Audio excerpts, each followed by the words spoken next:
Good evening, ladies and gentlemen. In this one, we're going to be diagnosing and fixing a non-functioning temperature gauge in our 83 Lincoln Mark 6 Continental. This will apply to any vehicle with a one-wire temperature sender. So without further ado, let's get to it. Like a lot of 80s Ford products, most vehicles only have two real gauges, your temperature gauge and your fuel gauge. People say the temperature gauge is more like a dummy light than anything, but it is still better than nothing, and as long as we are in the middle somewhere, we can assume our engine is running nice and cool. On this Mark 6, somebody decided to install an aftermarket temperature gauge, but when we got the car, it wasn't even working. So either we need to figure out if our gauge itself is bad, and if so, we'll put in another one of those, or if that's just bad and we can still salvage our temperature gauge. Under the hood of our 83 302 5-liter V8, we will see two areas for temperature-related sensors. Right there to your left above the thermostat housing will be a 2-wire sensor. That is going to be for our ECM. That helps it control timing and fuel based off of the temperature of the engine. This is unrelated to our gauge. And as you can see, our sensor here is broken, so we'll have to get another one of those put in as well. But our plugs should still be pretty okay. We'll clean it out, put some dielectric grease in there, and put that thing back together, because the engine runs fine, so that must not be causing a problem. On the right side of the intake manifold, we will see something sticking out there. That is where our temperature sender for the gauge would have gone. Just a basic one-wire sender. It grounds through the base of the intake, and the wire is the signal. As you can see, somebody has installed the aftermarket gauge into there, and they have it tracing back underneath a air filter housing and whatnot. If we look down in here, we can see our one wire just hanging out here. So maybe the gauge went bad at one point and they decided to just install an aftermarket one. But we're going to find out if that is the case or not. Testing to see if your gauge actually works on these one-wire senders is very, very easy. All you got to do is get a jumper wire or a test light, something that carries a current and a continuity, and put this thing straight to ground. That way it acts as if the temperature sender is maxing out on temperature, and thus our gauge should move all the way up, which shows that the gauge is working. As you can see here, I have the alligator end of the test light clamping to the inside of the wire, and I have this going to the negative on the battery. So I'm going to go in the car, turn the key to the on position, and our gauge should start shooting up. Alright, pay attention to that gauge, it should start moving up. As you can see, our gauge is in fact slowly moving up. We're going to make sure it has the full range. Seems to want to stop there at normal. Might have a bad connection. I'll go play with that to see. Otherwise, that should get all the way up to hot, if we're lucky.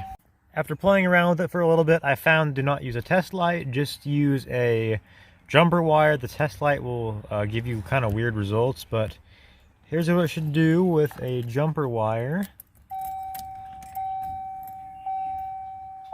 As you can see, skyrocket up to H, and that's all. So that means our gauge is fully functioning.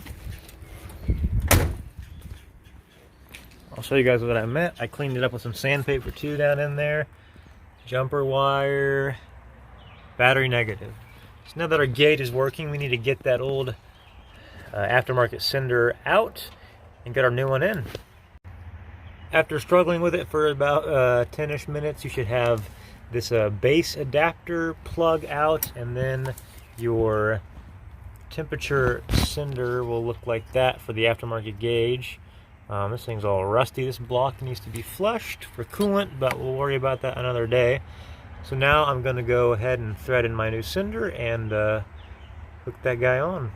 Our new single wire sender will look something like this, and it's going to be an 11/16 size socket. Alright, got that thing cleaned up, full of dielectric grease, and now it is time to plug it in. And all these things do is just sit down on top of that little threaded area. They don't like thread on, they just plug on. And that's what it looks like plugged in. Now I'm going to fill this thing up with some water because it's a little low. We're going to do a coolant flush later on, so water for now is just fine to get our temperatures and everything. And I got a temperature gun, and we will measure how accurate that all is. So let's get this thing filled up and started. Here's what it looks like with both our new sensors in. Our sensor for the gauge right there, and our sensor for the ECM right there. We just started her up. She's going to be high idling until she warms up a little bit. Our sensor is on cold right now. Of course, those lights are looking cooler than ever.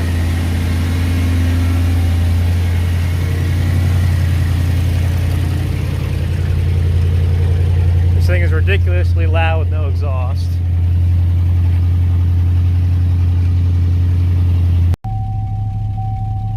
We've idled down a little bit. Our temp gauge is slowly starting to kind of creep up there. It would focus. A little bit about the C. According to our temperature gun, the upper hose is at 102 right now. The lower is at 87, so the radiator is working. So we'll wait a little bit longer to let it get up to its cooler temp.